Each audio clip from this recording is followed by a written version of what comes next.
Kuat lagi. Tapi kalau ibu tidur pun bisa sambil gendong anaknya, ya.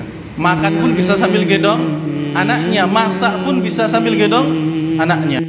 Kemudian jemaah yang dirahmati oleh Allah, potongan ayat berikutnya menyebutkan secara khusus keadaan orang tua kita dari sisi ibu saat mengandung kita di dunia ini. Apa kata Allah? Hamalathu ummuhu kurha wa wada'athu kurha. Kata Allah Subhanahu wa taala, ibunya mengandungnya dengan susah payah dan melahirkannya pun juga dengan susah payah.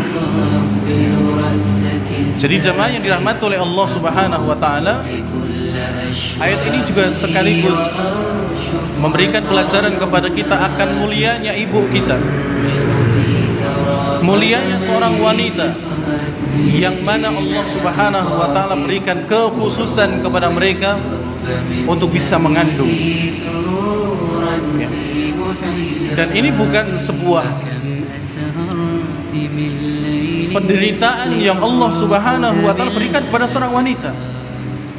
Ini bukan berarti bentuk Allah menyiksa atau Allah memberikan beban yang berat kepada wanita, tidak. Karena memang merekalah yang bisa menanggung dan memikul kehamilan. Coba kalau laki-laki suruh hamil, lari semua Pak jadi laki-laki. Lari semua, nggak mau. Makanya kalau sekarang ada laki-laki kok dioperasi supaya bisa hamil, ini keluar dari fitrahnya. Ini nggak bisa, karena ini memang sudah aturan Allah Subhanahu wa taala, wanita yang memiliki kemuliaan ini. Makanya ketika Nabi SAW ditanya oleh seseorang,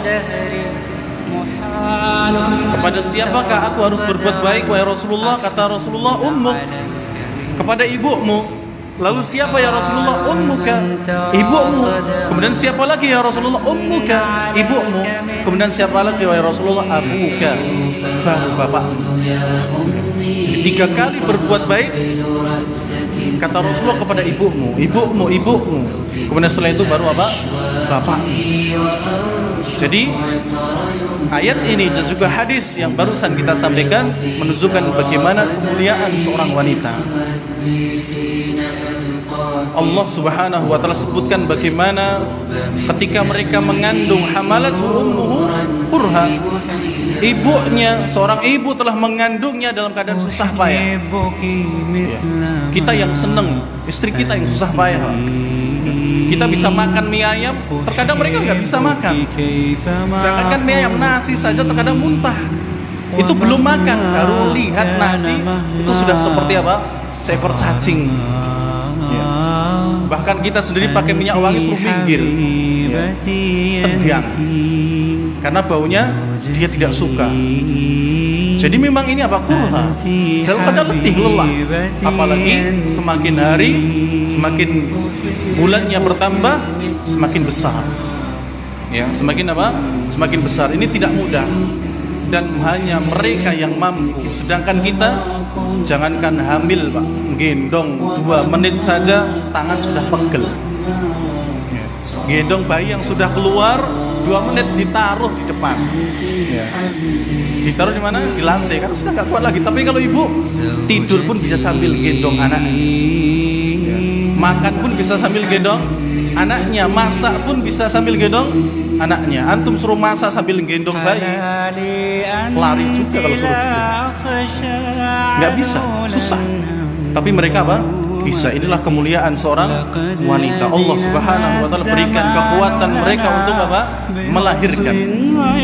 Tidak cuma ketika hamil, ketika melahirkan pun apa? Wa wada'athu kurha. Ketika mereka hamil pun juga dalam keadaan susah payah. Hamil tua, tidur miring tidak enak, lumah juga tidak enak, apalagi mengkurep. Ya, tambah nggak enak lagi karena ada yang bayinya di bawah. Nggak enak Pak. Ya, apalagi ketika sudah terasa ya ingin melahirkan. Kemudian ketika melahirkan, setelah keluar anak pun masih merasa sakit. Ya. Bahkan beberapa hari, bahkan mungkin beberapa bulan pun masih terasa, masih terniang-niang sakitnya.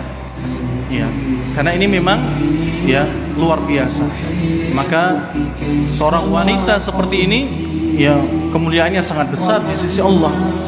Dan bisa jadi apa yang dia derita ketika itu ya mendapatkan ampunan dari Allah Subhanahu wa taala. Karena memang ya susah bagi mereka yang